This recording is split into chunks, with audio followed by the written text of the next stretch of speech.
Bruce Tippett must be one of the most innovative and interesting post-war British artists that no one has ever really heard of.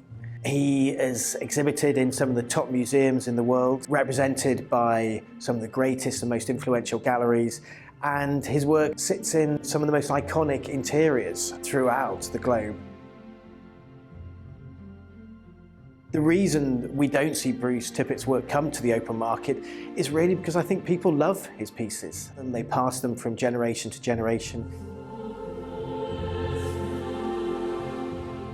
Bruce Tippett was born in Boston in Lincolnshire, went to art school in Leicester and then the Slade School.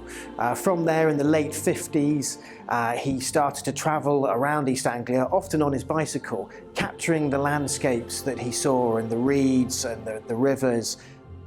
He then discovered in the British Museum Japanese calligraphy works.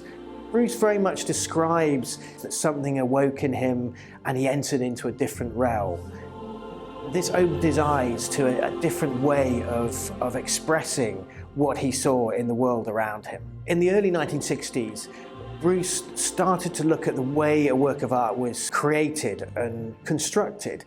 He started dripping and pouring paint onto a raw canvas, attaching pieces of wood and perspex to these canvases, so they really popped from the wall and became three-dimensional objects.